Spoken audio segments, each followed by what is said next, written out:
We are very excited today to welcome Jen Wong, who's the Chief Operating Officer from Reddit. She has been here since 11 speaking, so we'll see if she has any words left. But Jen has had a pretty storied career thus far.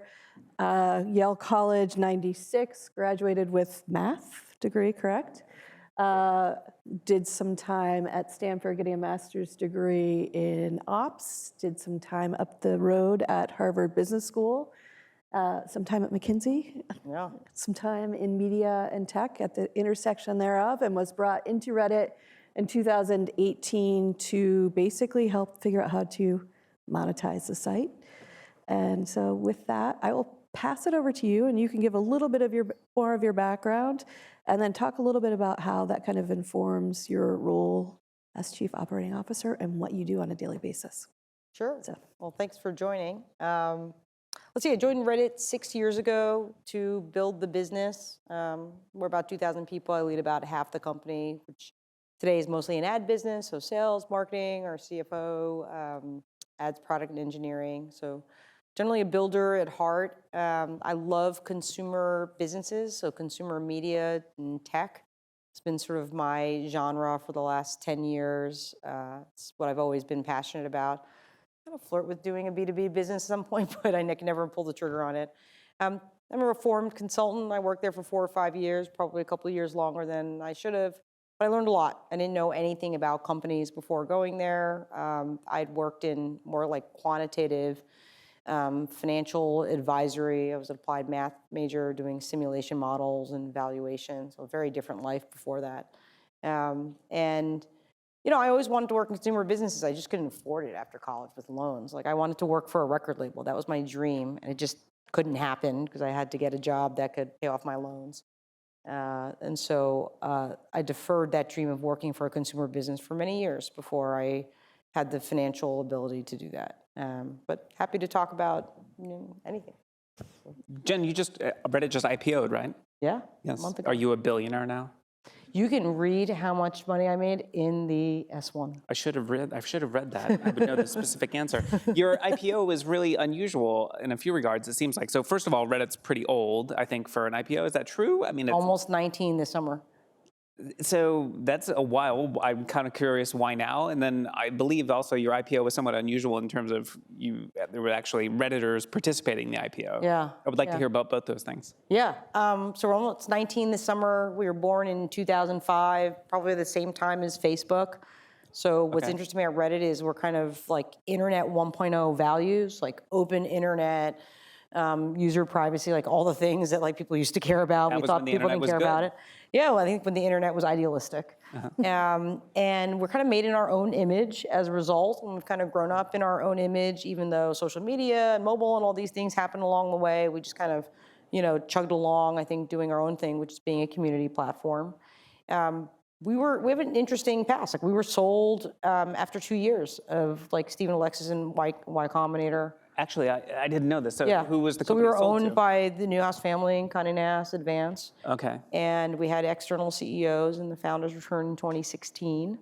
And I joined in 2018, and that's the current modern era of Reddit, where we sort of rebased the platform, content moderation, invested in the tooling and the product, and built a business. So that's really this era that you see here. And so that's why when people say like, oh, like why did it take you so long to IPO? It's like, well, we had many different eras.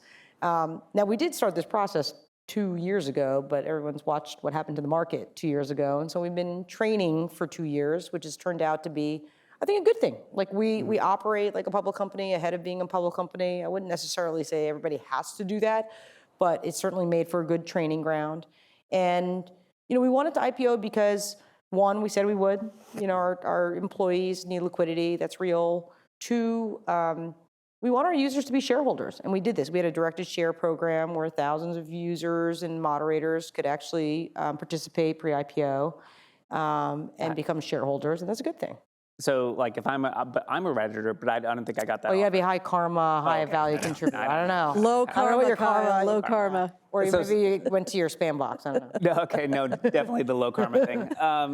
But people who got that offer, how did they do that? They exercised at the price that like fancy investors paid. Yeah, they got in with institutional investors, which I think turned out pretty well.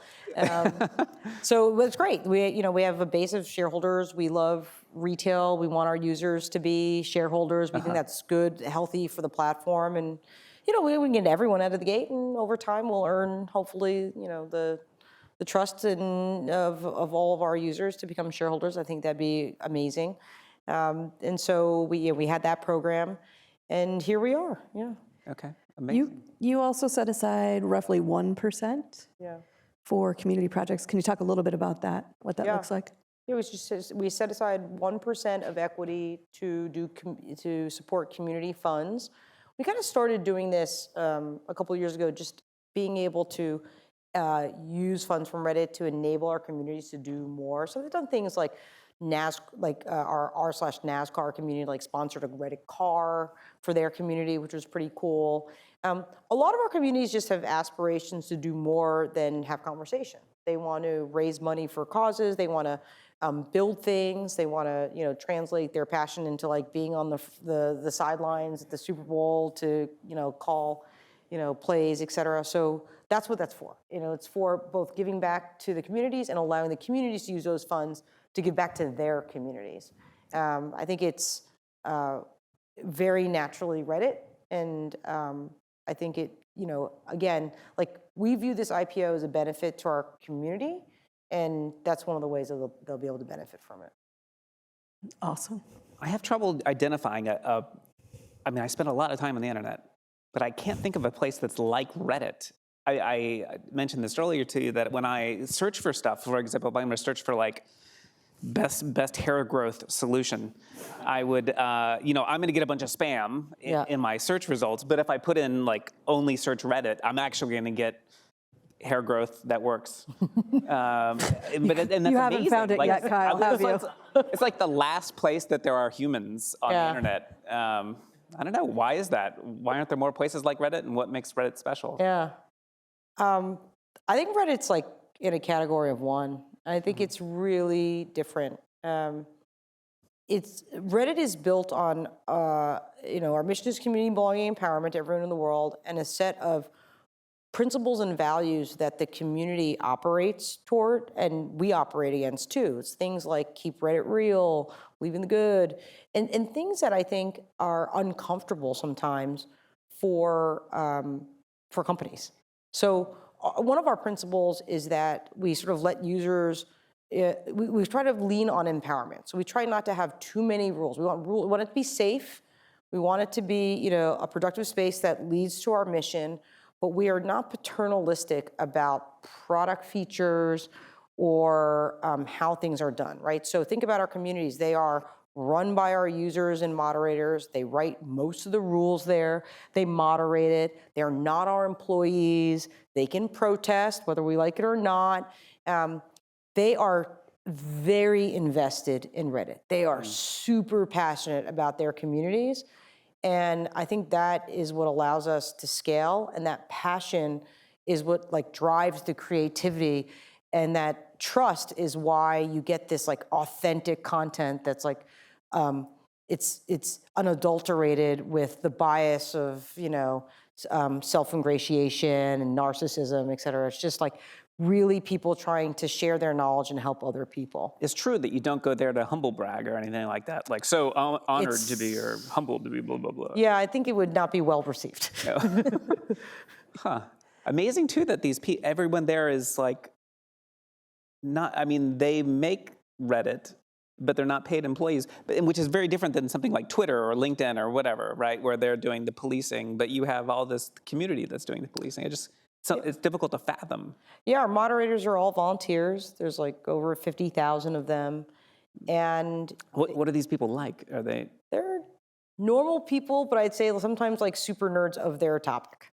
So if you'll have a scientist in r/science who's like an entomologist, and she is really passionate about the research related to her field and keeping it clean, well lit, and just the topics to be on discussion. We have folks who, are really passionate about sourdough, and that is like their life. They are like really looking at the bubbles sizes inside the cut of the dough and the chlorine in the water, and that is their obsession. And it's amazing because it's average people, but who have like a superpower or passion about something, and they bring that to the table, and they're a superstar in that community because they are so committed to that community being able to breathe and have the conversation and thrive and do the things that it wants to do. And that's what's magical about Reddit, is that these are all volunteers. Amazing. So there are about 100,000 different communities. Yes. And you've mentioned before this idea of kind of federal versus state theory of how to manage that. Can you talk through a little bit about how that works in practice? And then also just give us a sense of when does the federal side of things need to step in, and an example of when that might have happened? Yeah. So, I mean, there are universal rules that all the things you would expect for our platform, like no hate, no bullying, no harassment, no involuntary sexualization, nothing involving kids. I mean, the things that you would expect that everybody globally enforces. The thing that makes Reddit really different is that at the community level, they write their own rules and they enforce those rules. And they can be very specific, right? So in like r/ask Reddit, your post has to end in a question mark. Otherwise, it was not a question, it will be taken down. In r/science, the research paper has to be within the last 6 months and peer reviewed. If it's not, it's going to get taken down. Very, very specific to the community, like things that we don't have enough context to know about.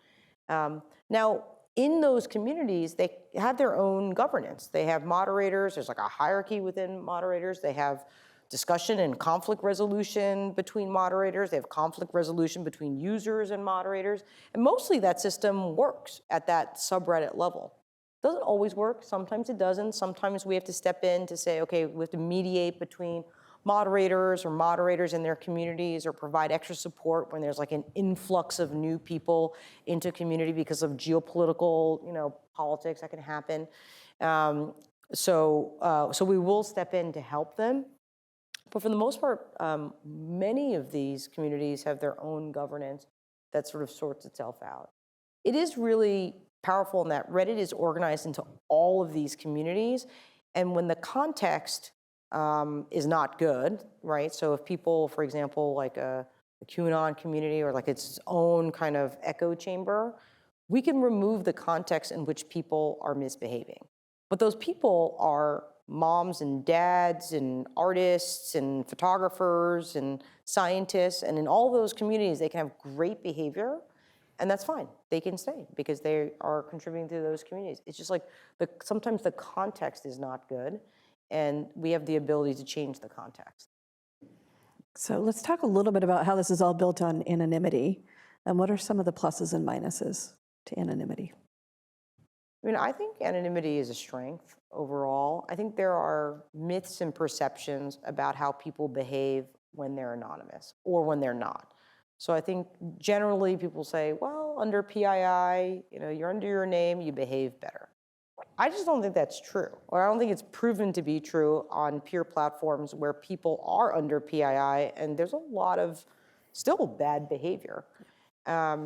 So the benefits of anonymity are that you can talk about things that are really personal to you. I would never talk about my children under PII, but I do go into parenting groups on Reddit to get advice.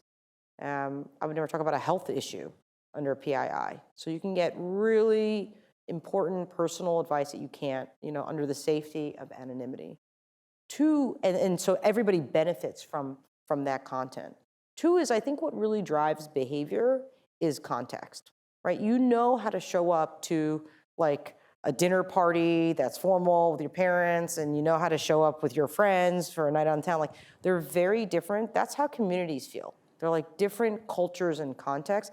That, I think, is ultimately what drives behavior more than your identity. Yeah. Awesome. Can I ask you about bots? We talk a lot about bots Yeah. for obvious reasons these days. If I'm on Twitter or Insta or whatever it is, I feel like I see a lot of bots. But I don't feel like I see bots on Reddit, and I was having trouble understanding why. Yeah. I mean, you have some super AI that finds other AIs. What are you doing there? I mean, There are bots on Reddit. I mean, mods use bots to help do work. Like bots are not necessarily a bad thing. We have, some cases there are feeds of news in some communities and they're designed to be such, they're labeled. Bots are not like per se bad. I think what matters on Reddit is that the content is good, that you're getting good advice, that you're getting good recommendations. And most of that comes from the human experience, right? You have to have been like a real person to try out this new, water filter by drinking the water. Like a bot can't replace that. And the moderation on Reddit is all done by humans, not just the moderators, but like every time you upvote or downvote, there's like hundreds of thousands of people who are commenting on your post to say whether it's good. And bots are just not that good or interesting. Like they're just, like you can fish them out. I mean, just like our users fish out spam and, overly commercial information, et cetera. Like they're really good at sussing that out. And, that might change over time. I think what's important to us is like that bots are labeled, but right now, humans are really good at filtering out bad content, or at least filtering up good content, which usually is based on real human experience. So what I'm seeing is the good stuff. Yeah, you're seeing the good stuff. Was deleted or just isn't shown to me. It's just not shown because it didn't get enough upvotes. Yeah. Huh. Or it didn't get enough delta between the upvotes and the why downvotes. am I seeing that so much on other platforms? Because there's no downvote. There's no downvote. The downvote, it's funny, it's a very powerful signal, right? So if you have something that's controversial, you'll probably get a lot of upvotes and a lot of downvotes, and it'll probably be neutral, right? So something has to be really, really good for the upvotes to outweigh downvotes. Huh. A downvote is very powerful because think about communities. Like communities, they have boundaries, right? They have like a social kind of context to them. And it could be that you like are kicked out of a community or, because of decorum or because you're like culturally off, et cetera. A downvote allows you to create a boundary to say, you know what, that didn't fit here. That doesn't belong here. Like other people should not see that. It's a really, really powerful feature. And the distance between the up and the down lets you control for things that are really controversial where there isn't like strong agreement on it. Why don't we see that on other platforms? I don't know, others have tried it and they, I think, have not liked the effect of it. It's a very, it's a high quality bar and it kind of makes a brutal tournament, right? So on Reddit, every single post starts at 0. When you're in a follower model, your expectation is that if I have 2 million followers on X platform, that when I tweet or I send out a post, like I expect a large amount of those people to see it. In fact, a lot of those people are influencers who make money from the guarantee of those people seeing it. That is just not true on Reddit. We're not a follower model. Every single piece of content, whether you have high karma or low karma, is judged on its own merits with an up and a down vote system. It's a brutal tournament. That's why if it gets to the top, it's gotta be good. It is good. I would spend an hour looking at the Stuff at the top of my top. feed. Well, I think also anonymity probably comes into play there as well, because if you're on Instagram and you post something and your friends don't like it, then you feel badly and your friends are being performative and you're being performative, and you add the anonymity to that and you're removing some of the performative the performative factor. nature. That's Yeah. right. So we were talking earlier today about this idea of, within the S1, and just you've communicated this very clearly, that you have international aspirations. So as we're talking about all these norms that exist on the platform right now, can you talk a little bit about how you see that moving forward as you try to move into these different international and cultural contexts?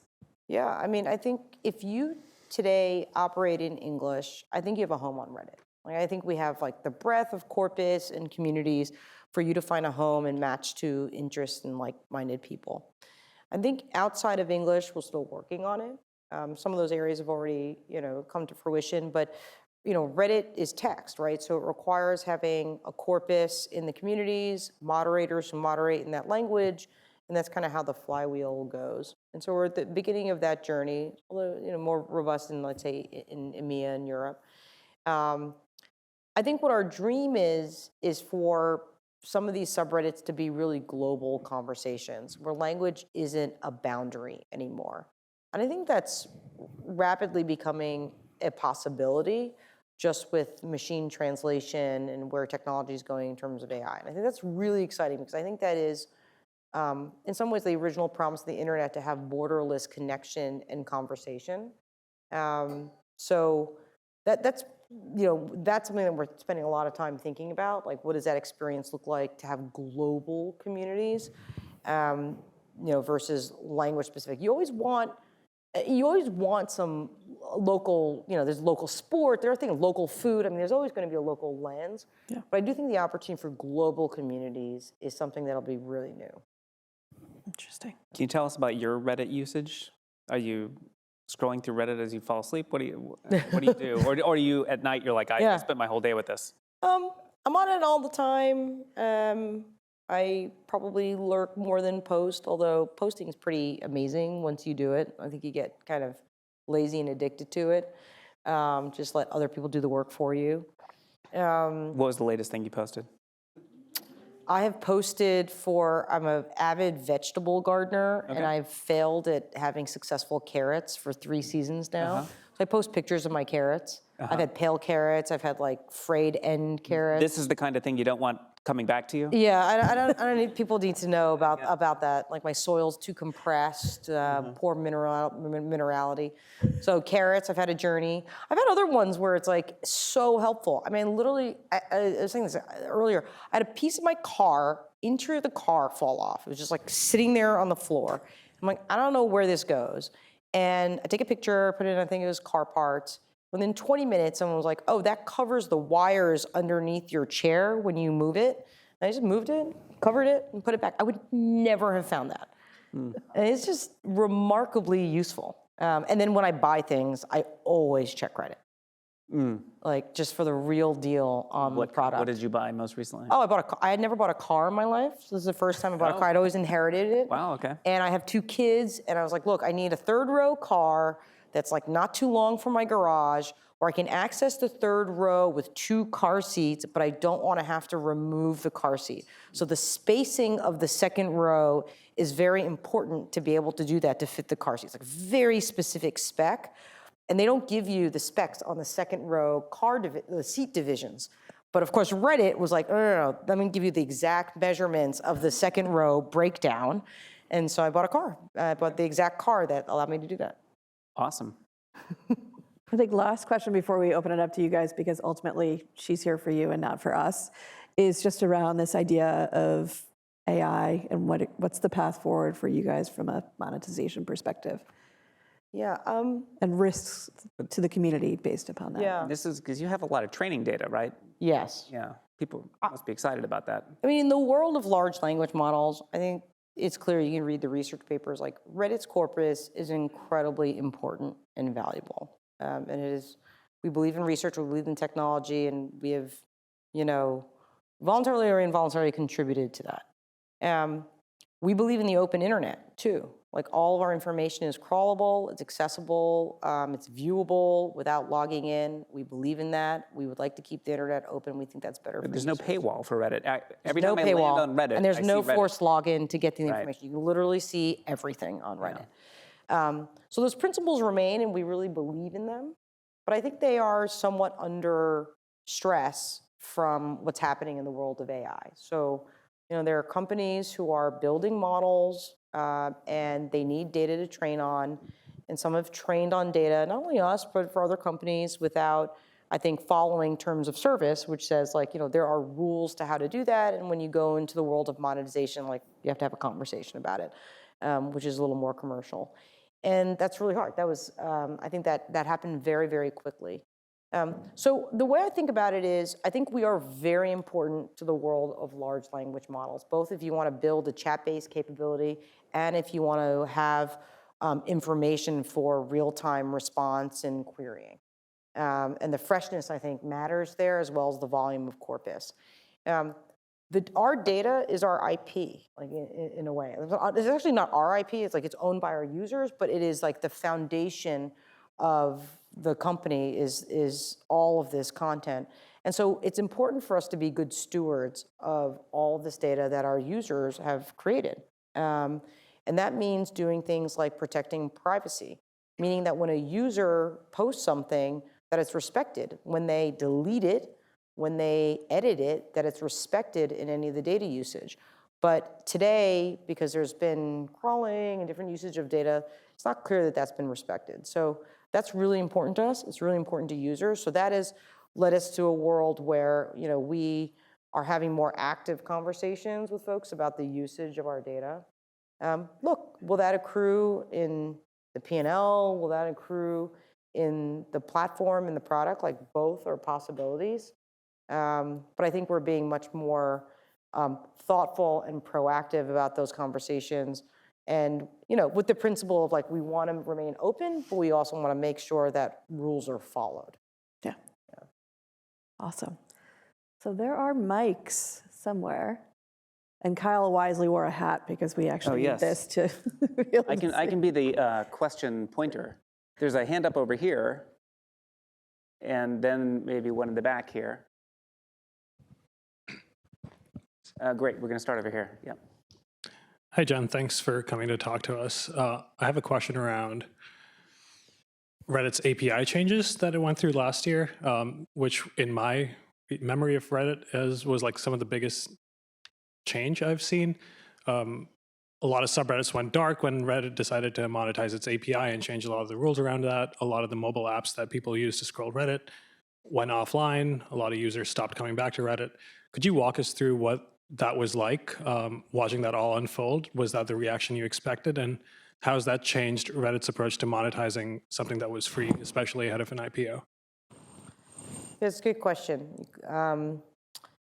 So we have protests time on Reddit over our 19 years. We're not averse to protests. I think that's the right of users and moderators. Hopefully it doesn't happen that often and we do a good job and there's no need to protest. It's not the first and it probably isn't the last.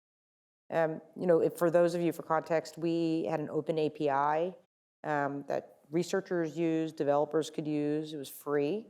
And it had gotten to a point where some of the developers actually were taking the whole corpus, actually making competitive apps, which really wasn't the issue. It was more that it really drew heavily from a hosting cost perspective, and we wanted to start charging for heavy users. And that caused some apps to shut down, and some of our moderators were heavy users of those apps, and we're unhappy about that. So from a business standpoint, I think most of the community either didn't care or thought it was sensible, and the business community in general. But we did have a small group of very vocal moderators in our communities protest. And they protested by taking some of the subreddits private, doing some funny things. And it was really tough. I mean, it's not the ideal way for this to play out, but I think we did a good job in terms of talking to our communities and working through it. Now, there were changes. Like, there were a bunch of mod changes that had to happen. I think they were, in some ways, long overdue. There were a number of communities that felt like they didn't want the protest to protract because they're like, hey, I'm here to learn about the NBA. Like, I'm not here to deal with Reddit's inside baseball API issue. So in some cases, users were at odds, I think, with what their mods were doing. It was not pretty, is what I'd say. I will also say it did not affect us at the business level. Like, if you look at our user growth since then and you look at our business, like, both were really steady. So these things seem very big in the press and dramatic. And as a user, some felt it more than others who were in those communities. But in the end, we had a protest. By about August, the protest was done. And we kind of moved on. And I think that's a great example of how Reddit is very self-healing. We can have protests. We can have disagreement. That's like part of the democratic process, I would argue. I think we fashion ourselves after lots of aspects of the democracy, but you can recover and heal from it and move on. I think that's actually very healthy. So it is one of the things that is very unusual about Reddit that can cause a lot of stress, even to some of our employees who have not been through that. But we're generally very confident and have a process of working through it. And we did do work to do better, right? We didn't have good accessibility tools. That was a complaint. We rushed and did those, made sure that we met that standard. Some of our mod tools were not up to spec to what was in the apps that were sunsetted. We put those out, right? So we responded with things that people cared about to make good on the things that we did not do well. Yes, in the back, please. Hi, thanks for coming. I'll start by saying big avid Reddit user and the top 3 subs I'm willing to admit are probably like TIFU, next fucking level, and See a ELI5. theme. My question revolves around free speech Yeah. and kind of how you guys view it. We talked about federal versus state level. I think Reddit's done a good job relying on moderators, but we see this big issue growing on platforms like TikTok. Meta's kind of gone down this self-regulating path with their employees regulating, and X has gone the complete opposite.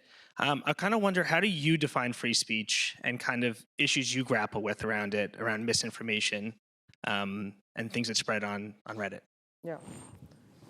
Free speech, I'd say open speech, is something that we believe is really important in terms of communities and allowing people to get the information that they need. As part of like the human experience, we want to have the widest aperture possible that is within the rules that we have.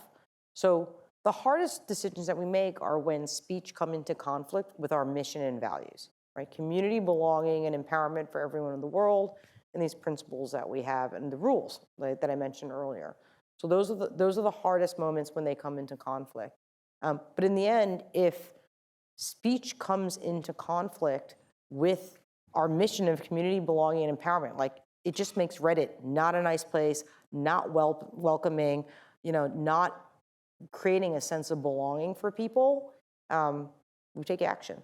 Because in the end, we're a private company, and our number one principle is not free speech. Our mission is community belonging and empowerment. And that's our North Star when we think about how we balance these things. Moderation on Reddit's really different, right? We have this system of volunteers.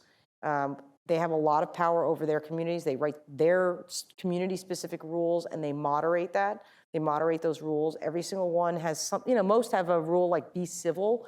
Be civil is like enforced differently in different communities because it's subject to the context. And that's okay, because those communities have more context than we do to enforce those rules. It's a system that we think is really scalable because every community can sort of take care of itself, and we can provide an overlay on top of it. We think it respects context, which allows for the widest aperture of conversation that's safe and appropriate in that community. They're the best judge of it. And it's worked for us. I mean, I'd say over the 19 years, we've evolved it. I think over the last 8 years, since 2016, I think we've made a lot of progress, and it's been well tested. Like if you look at 2020 election, 2022, you look at some of the geopolitical things happening in the world, like I think we've done a pretty good job relative to peers on that front. So, More questions? Yes, please, here in the front. Hi. Also, having a Reddit user, a lot of users channel and Oh, which sub? Okay. The Woodlands, because back in 2020 I was living there, and it just became full of like Nazi things, and I volunteered to become a moderator to help write auto mod scripts and clean it up. I also make important life decisions like purchasing a house or meeting my wife on Reddit. So Small things, Frank. Small things. Yeah. things. Yeah. And the MBA. My question to you is, I know Dig was sort of a predecessor of Reddit, and what do you think Reddit does differently that will make it more resilient than Dig? Well, Dig kind of committed suicide, I think, with its. I mean, honestly, it's interesting to watch. Like they made like a tragic product decision, right? Which is they tried to basically become more like a publisher, more controlled about their content, and I think that destroyed the spirit of Dig. I mean, I would argue that Tumblr did the same thing by really narrowing the scope of the content that they allowed on the platform. And I think that changed the spirit of what people were there for, which was like as wide an aperture of conversation as possible. So I think, there are lessons learned there, right? I mean, you think about like the values that we live by as a platform, we think about them a lot. And they're not always easy, right? The flip side of like empowerment and giving users, empowering users and moderators is protests. Like there's always like a flip side to it, but we think the good outweighs the bad. Sometimes it's not always clear, and I can see how people arrive sometimes at those decisions. But I think in hindsight, when you look at them, like they kind of flew in the face of, I think, what the ethos and the spirit of their communities were. And I think ultimately that's why like Dig is no more. It's a real blast from the past there. Yeah. I'd forgotten about Dig. Yeah. It's right up there with Foursquare. Hi, thanks for being here today, Jen. So it seems like Reddit's growth is based on the idea that good content brings more users who bring more content. And you mentioned wanting to expand into new languages. So if you agree with that cycle, what are some specific strategies that you're using to kickstart that cycle in new global communities? Yeah, it's a good question because it's like a chicken egg problem. So we need two things. One is you need content, and two, you need moderators. It's double for us. So part of it is sometimes you have users who are bilingual. They might live, let's say, they live in India. They're operating in English, but they can operate in Hindi too. And so you find like people who moderate those communities, and you have them cross over. Germany, same thing. Like, oh, you moderate like a bread subreddit in the US, you can moderate, r/brot in Germany and crossover. So we do look for those people. We do a lot of community work to do that. The second thing is, in a lot of these places, it's not that we have zero content. It's just that it's hard to see and surface. And so we do work to like surface that content more. One of the ways that we do it is in some of these new countries, we actually make like a welcome community, and the welcome community has content in local language from that geography. And once you just join that community, you kind of get the best of the other communities that have cross posts, and that introduces you to other communities. So those are two ways we do it. And the next is we're going to look at machine translation, because I think that it's gotten really good, and I think we can have global communities that then spawn local communities. A lot of communities on Reddit are kind of like grafted from other ones.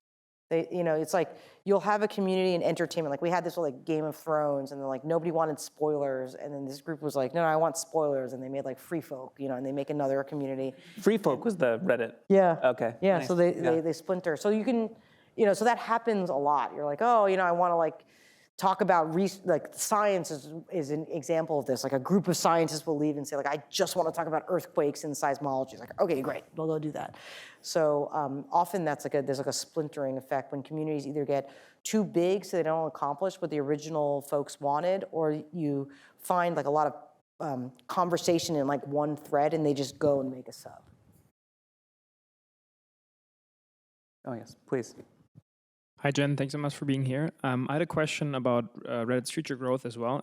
In the S1, you say that there's sort of 3 levers for future growth, which is advertising, data licensing, and user economy. And I was wondering if you could talk a bit more about the user economy part, because I didn't fully get what you meant by that. And also, how do you expect sort of the dynamic between those 3? Which one do you expect to be the most important in, say, 5 or 10 years for Reddit? I'm not going to give any forward-looking financial statements because we're technically in a quiet period, but I will describe to you what the dream is for the user economy. So today on Reddit, people do actually transact with each other through very crude side tools. They'll like go into Photoshop request and request somebody to like Photoshop out like, their ex-boyfriend in a photo for $5, and they'll have some payment system for doing that. That's not on Reddit.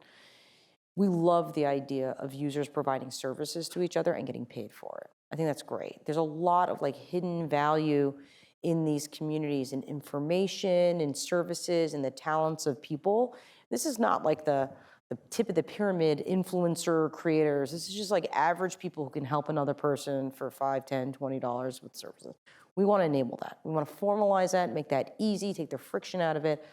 We love that idea. So that's where we're going, is we want to build the ability, a basic set of tool sets so that users can do that. They can transact with each other, maybe with communities one day.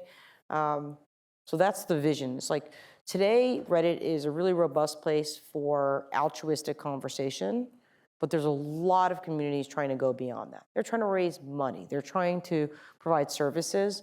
We want to let them do that. Please. Where I go? There has to be a single female in this audience who's going to ask a question. Thank you. So the other day I was reading a thread about Dawn dish soap being great for laundry stains, and people were literally gushing about it. And there was someone who said if this was organized by P&G, that would be really ingenious on their part. I was just curious about, one, have you seen companies engage with Reddit users successfully? And two, with you guys moving forward as a public company, are you planning on expanding ways with which companies can engage with users in novel ways that kind of align with your core competencies and values? Or are you staying more on the conservative side with like not trying to engage them so much? Yeah, it's a really good question. So to date, most businesses have interacted with Reddit through ads, and ads are well marked, and they're like promoted space, and that really delineates, I think, commercial intent from the like core altruism of Reddit. And I think that's been good. I think that's important to have the separate space. That said, to date, until like a month ago, every u/slash on Reddit was pretty much a person. There are some businesses that came in with a username and u/, like Netflix had one, Washington Post, very few. Most were individual users because we didn't really create a space for that. In mid-March, we launched that. We launched the ability for something called Reddit Pro, where businesses and sort of entities of public interest can have a profile, and it can be official. And you can get insights about where your people or customers might be. You can post from it. And I think we've evolved our thinking to believe that, for a set community, like those brands and companies, they add value because you're talking about them. You're talking about their products, or they have like research and insights that are really valuable. So like a lot of our AMAs, they might be like, a scientist from L'Oreal who develops skincare solutions and can comment on things that like skincare addiction really cares about in terms of chemical composition of SPF or something, right? So we do think they add value. You still have to follow the rules of the community. So communities might have rules, a lot of them have rules that say like no shilling, no selling in the organic area, like go into an ad, and you do have to follow those rules. So that is important, but you can still add value into conversations, or add value by having a post that says like, hey, what do you think about this product? Like we're thinking about this formulation or whatever it is, and do like a very quick and rapid product survey. And that's totally fine. Like we think that that's great. We don't think that's in conflict with an advertising business, because advertising is like you're buying additional reach on it. So we have finally opened that up. I think it's unlikely today that brands successfully manipulate communities because they often have rules. And again, people are really smart and sensitive to that.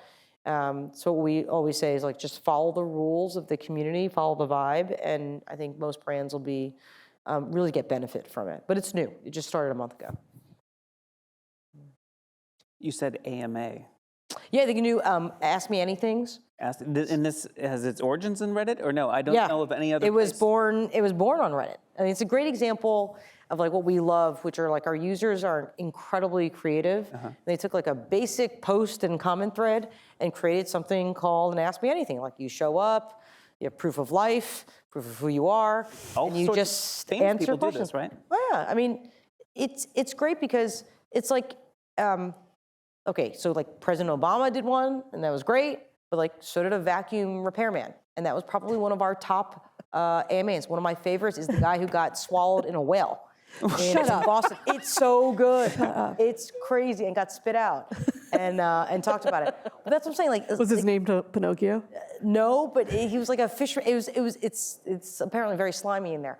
But it's amazing. So like a lot of it is like, you don't even have to be a famous person. It's just like a slice of life, right? Because they would be like, what's the craziest thing you found in the vacuum? And like our office is in World Trade Center. And I was just trying to get the window washer to do an AMA. I like stuck a note on the window. Oh, please do an okay. AMA. That's going to be amazing. I'm still recruiting for that. I think that'd be great. It's awesome. Yeah. It's too funny. There was a question over on the right-hand side, I thought. Oh, yes, please, Landon. Kyle. Oh, I'm sorry. Who is that? Celeste, I'm sorry.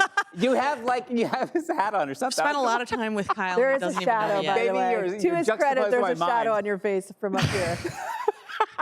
So, Jen, we have the privilege of having you here specifically from Reddit, not any professional who works at Reddit, not any C-level individual in general. And your experience is unique. The identities you hold are unique. And I feel like a lot of media I consume skews towards a certain demographic. You only see certain types of representation, especially in the technology field. It can feel demoralizing. I mean, just look at all the people who asked questions here before I did. I'm just going to say it. Like, it seems unapproachable and maybe even a little bro-y. How do you feel for somebody who's early in their career or at an inflection point that is an MBA or an advanced degree, that they can learn what it is that you first need to learn before you even go into considering a career route? I think there's a dearth of information about what the environment is like, how you can prepare yourself until it's too late and you get in there and unfortunate things happen because the environment is not well apprised to those of us who haven't had the privilege of being in it before. That was an awesome question. So I sometimes, I mean, this might sound blunt, but I start with like, try not to care. And that took me a while to get there. So it's not to say like, that's an easy thing to do. I've definitely had that consciousness where I'm like, I'm the only in this room in like 3 ways a Sunday. But I think I could either have let that psych me out or just kind of ignore it. And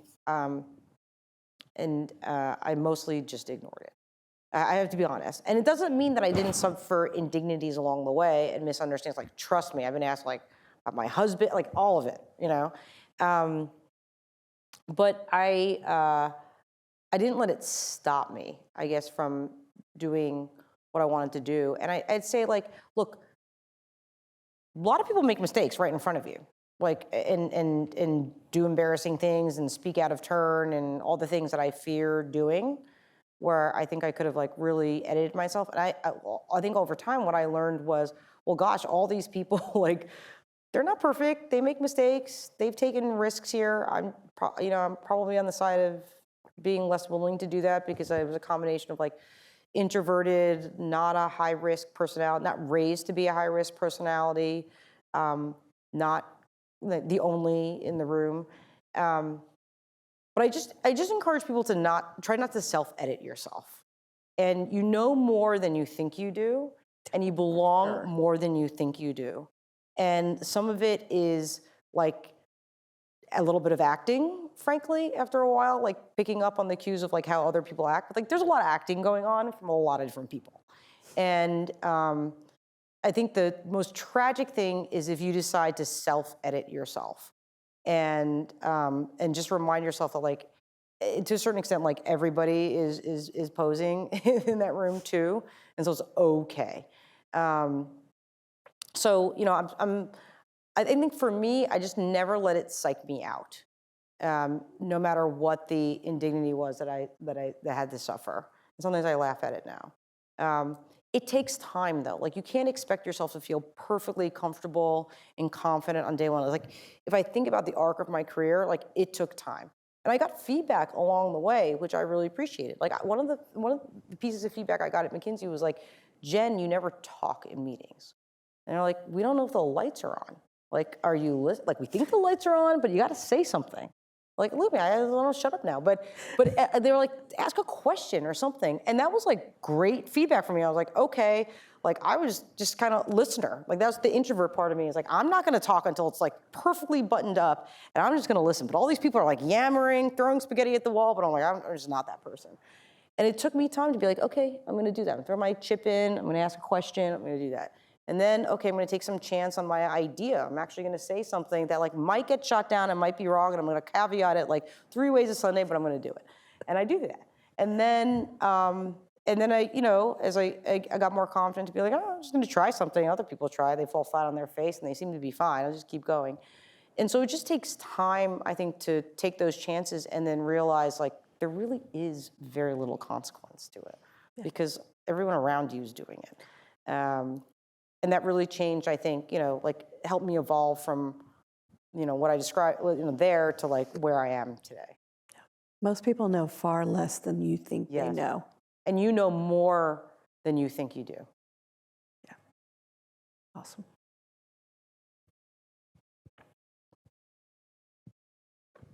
Thank you. Jen, thanks so much for being here. I'm curious to know a bit more about your day-to-day executive in a now public company. I'm just wondering how you, like, what decisions do you make in your day-to-day?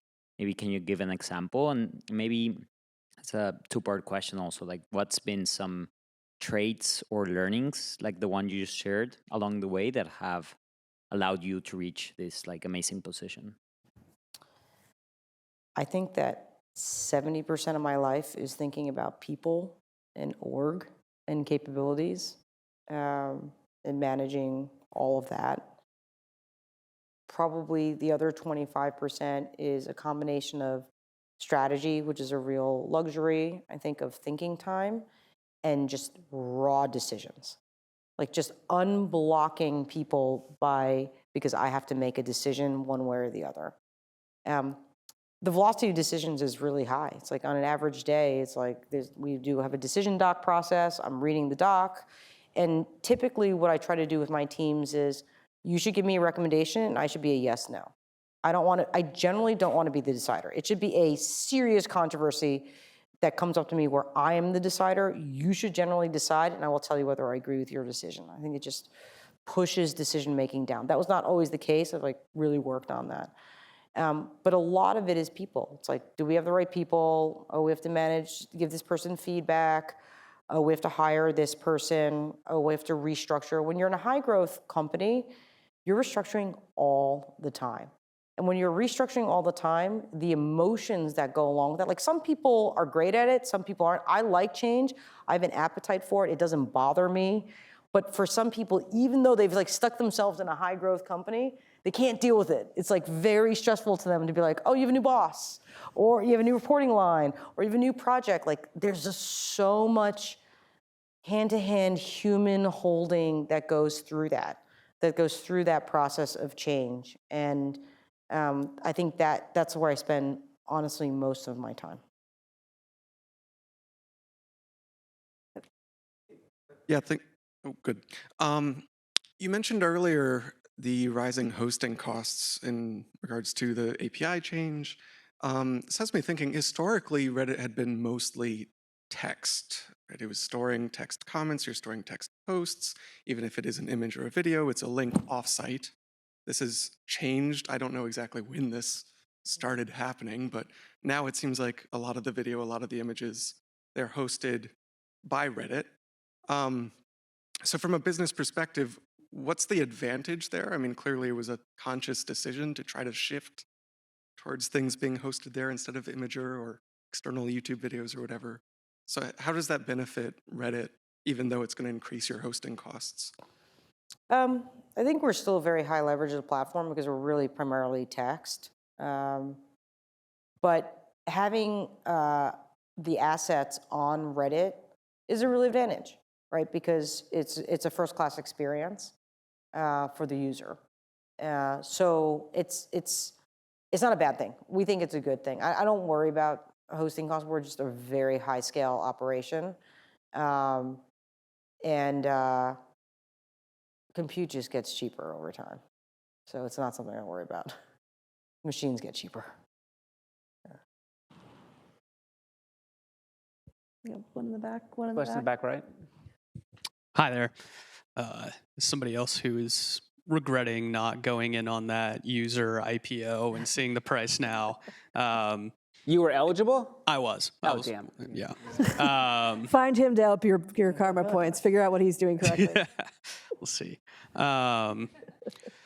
I guess the interesting thing that I just talking a little bit, because I remember back when it was, Reddit was owned by Condé Nast and everything like that. And, you compare Reddit to a lot of different tech companies where it's, startup idea, you get the app, VC, grow, IPO, and then it sort of just then a lot of things sort of get exposed. Whereas it seems like with the way Reddit was organized and financed for a while, maybe that kind of ironed those issues out before the IPO. And I know you're on the operations side and less on the finance, but I'm curious on kind of what you saw from a financing side and how that's kind of helped develop Reddit's operations and community approach. It's a great question. I've thought about this a lot. So we've been around for 19 years. We were wholly owned after the second year, and then we became an independent growth company because we were encouraged to take third-party capital and behave that way, even though we were wholly owned, which I think is very prescient of the owners to do that. And I think it's turned out to be a great decision for the operations of the company and honestly in terms of return as well. You're exactly right. I think that if Reddit had been a standalone company, my hypothesis is it might have been challenging to get funding versus viral growth peers, where you get this incredible like follower model, you dump your address book in, you get viral user growth, and the monetization becomes so apparent because of that trajectory. Like that's where, I mean, if you're a VC, you're like pounding your money into that, right? We are a very steady grower. We have this tension between, I think, quality and we actually don't have a viral component to it. Like you don't dump in your address book and become friends and have, join 100 people at one time. It just doesn't happen. It's very steady, but it's very consistent. So, had we been independent, it's my hypothesis, just speaking my thoughts, I'm not sure we would have been a very attractive company to VCs for all of those middle years because we were rather small compared to peers. But being incubated, wholly owned, and then coming out of that to become a growth company when we were already at the end of that, 15 years later, when we were large, or let's say 10 years later, when we were already large, that turns out to be an incredible investment in competitive moat. Because who's going to let a company grow for another 10 to 12 years, like we grew under a ownership structure that allowed us to do that and focus on product and not monetization. And now that we're really big years later, I don't know if there will be another Reddit. I don't know who's going to be this patient to get to this point because now we're just going to keep going. The moat just gets bigger, and the 19 years turns out to be like part of our moat. So it's a great question because I think about it a lot. It's a very unusual company and platform as a result. I think we had one more question in the middle.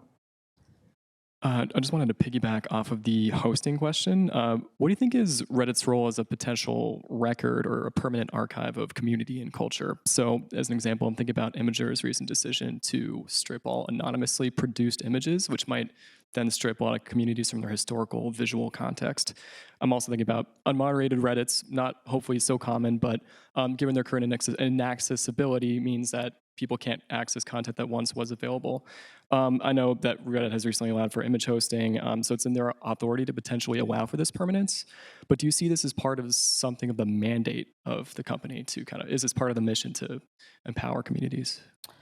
Yeah, I mean, look, all of our data is, all the posts from users, it's all open, and it is in a sort of archive. I would argue that a post and its comments are like a very important artifact to preserve. We have this debate all the time, right? Is that, an intact artifact? And I think we generally think of it as such and would like it to be such. It's not always true because you have third-party links and we don't control them. But for the most part, I think it is important for that to be an artifact as is, which is why we're totally comfortable hosting everything. I mean, Imagur's decision is, I'm not going to comment on Imagur. It's long, long relationship that is not important anymore, frankly.